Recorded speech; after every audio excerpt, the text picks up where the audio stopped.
turkey time. All right, turkey time. You know, and they always put these little poppers in there. There's not, you know, we're putting it on the grill. We don't need that in there. All right, even if we weren't putting it on the grill, I wouldn't want that on there. I don't get those things.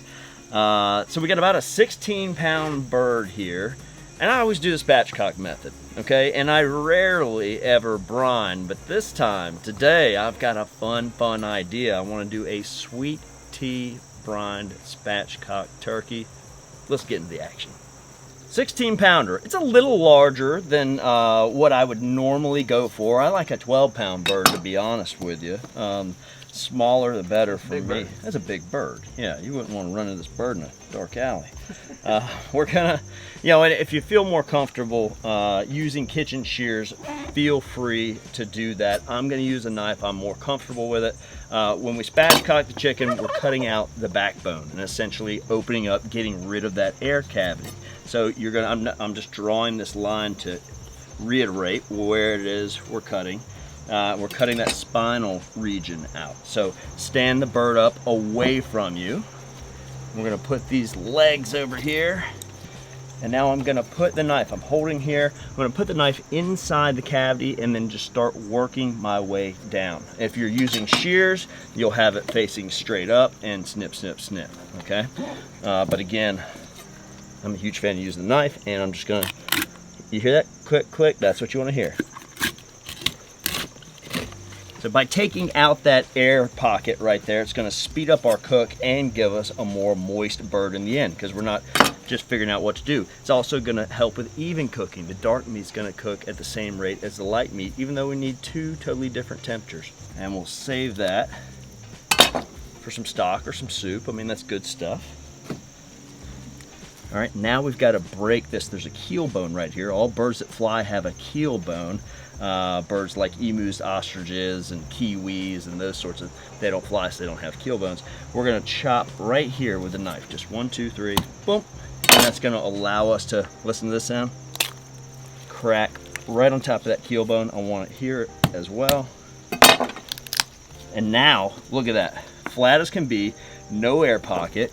And what I was talking about earlier, when it's on the grill, we'll kind of put these legs out like this.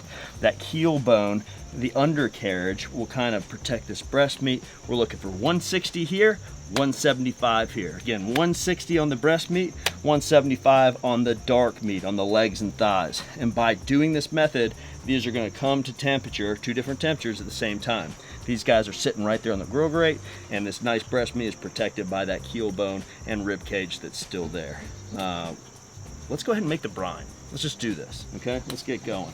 We're gonna look for about a, I don't know, 6 to 12 hour sweet tea brine. So I've got my Smeg here, and I've, cool. Yeah, it is freaking awesome, and it brings water to boil super quick. So I've got hot water. Does it have to be hot? Yeah, because you want the sugar or the salt to dissolve. That's the only reason. So I'm going to use a little salt here. Then we'll put the quantities in the recipe down below. Beauty, beauty, beauty.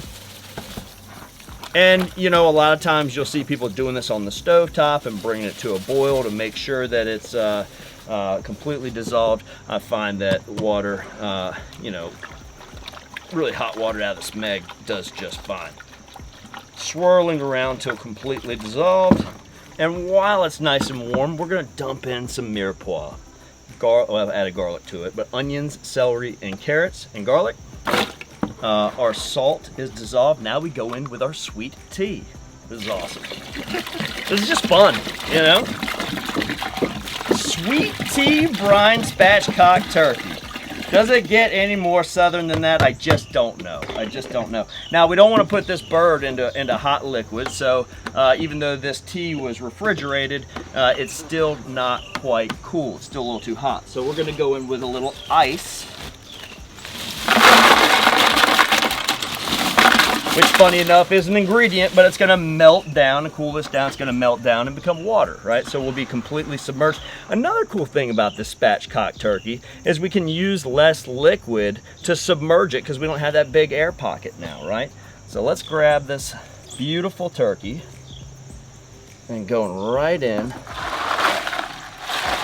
And that might have been the funnest thing I've done all day. That was pretty good. And as you can see, we're completely submerged. If you've got one that's floating on you, you can put a plate on top of this if you like. I'm gonna put the lid here. Again, at least 6 hours. You can do overnight if you like. I don't think you need 24 hours here. Luckily for us, I've got one that I did yesterday. So I'm gonna go put this in the refrigerator, be right back with the brine turkey, and we'll get the grill set up. And overnight brine spatchcock turkey. Beautiful. And just take a look. I mean, it's looks like brine liquid. Okay, nothing crazy there. And I forgot to mention this. You know, the salt that we put in there earlier is going to help with the whole osmosis thing, right?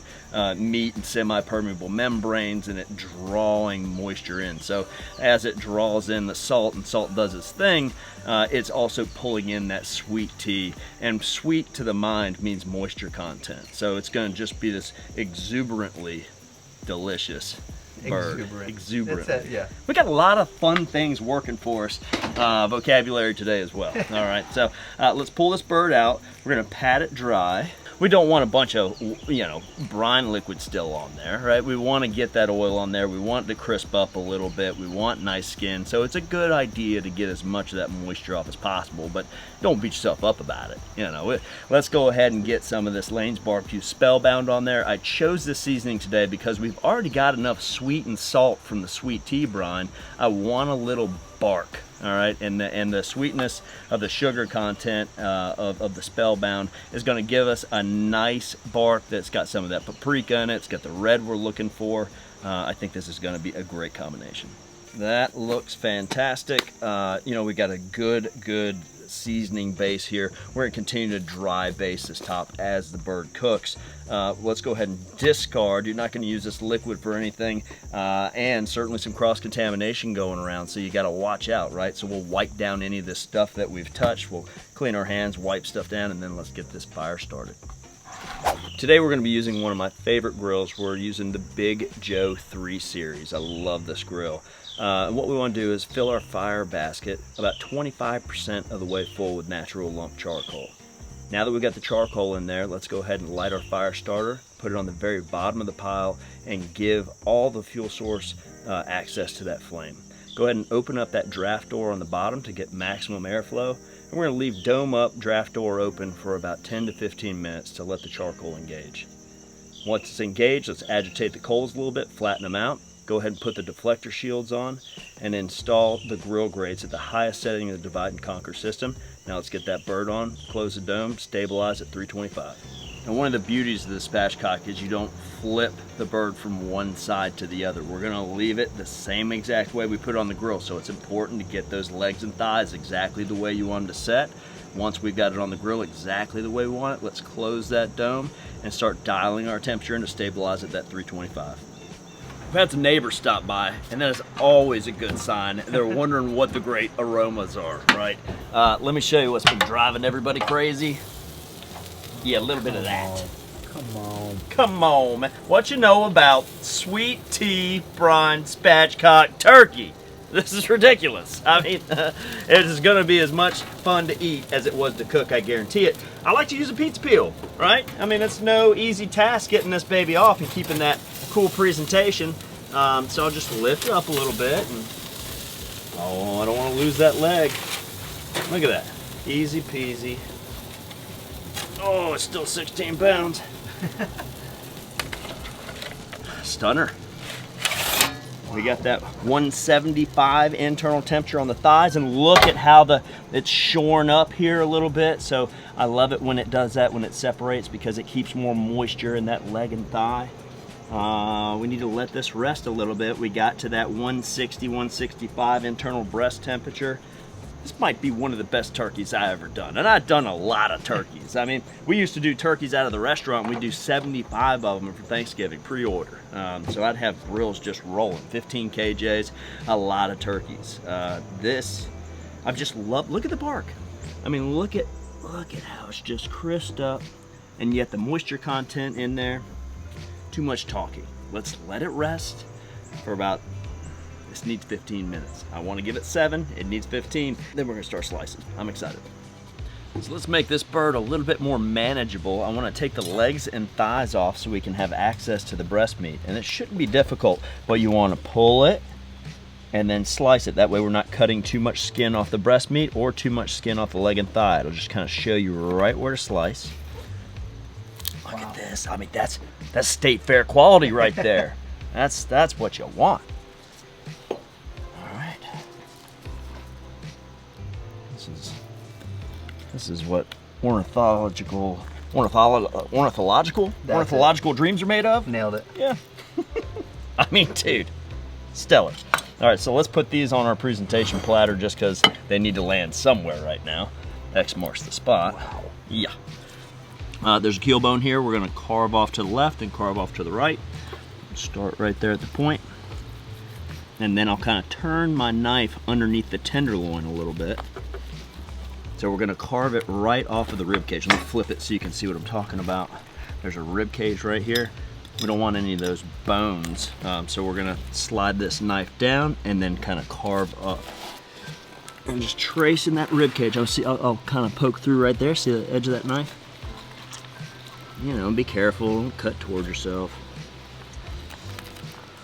Now we can kind of stand it up and carve around that wing there. Oh man, look at that. That is just masterfully done, if I do say so myself. And then all this, you know, you pick this stuff. That's my favorite part of Thanksgiving. Yeah, this is like the barbecue of the turkey, right? The stuff that was attached to the bone that's just so moisture driven. I mean, if you didn't think you like white meat, this might just change your mind. This guy. Look at how the wings just kind of do that. Oh yeah, let's smooth those on over here. Just kind of starting this beautiful mulatto. Oh, look at the colors we got on the bottom here. Okay, we gotta get back to it. I'm just kind of exploring, cutting through the joints there. That's a beauty. Wow, you're going on there somewhere. I don't know. Might need a bigger boat. We might need a bigger boat. Yeah. You know, it's funny that Sweet Tea Brine sure didn't affect the skin. You know what I mean? It's just look at that. I love it. I love it. So that, you know, the brine brings a lot of moisture content to the table. It brings a lot of flavor to the table. And if you're in the South, who doesn't like sweet tea? The salt helped out a lot. I can't wait to be done slicing this baby up so we can taste it together. Whoa. Whoa. The aromas, 10 out of 10. You know, that little bite I had was fantastic, but I want every bit of that piece right there. You know, well, I'll say every bit. That's a big bite. I didn't realize it was that big. Let's give it a go. I'm gonna be 100% real with this. Like, this is, I would do this once a week. I would do this once a week. And the only reason I wouldn't do it once a week is because I wouldn't want to get sick of it. You know, and that is fabulous. The salt coming through, and the sweet tea, it doesn't taste like tea. It just brings this really unique sweetness to it. And the lacquer that we were able to build with the seasoning on top and just continuing to build layer upon layer.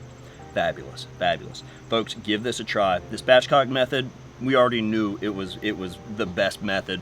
The rotisserie is pretty fun too. Between the rotisserie and Spatchcock, I don't know which way I go, but this is hands down probably the best turkey I've ever done. I don't know, maybe I've ever had. Yeah, wow. I'm putting it out there. We did Hillsboro hot turkey last year on the rotisserie. We're using that was amazing. The new basket set was really cool. Man, dynamite. All right, enough of that. Folks, thanks for joining us today. Don't forget to subscribe, like, do leave us a comment. Love reading the comments. And folks, as always, from our backyard to yours, cheers and happy grilling.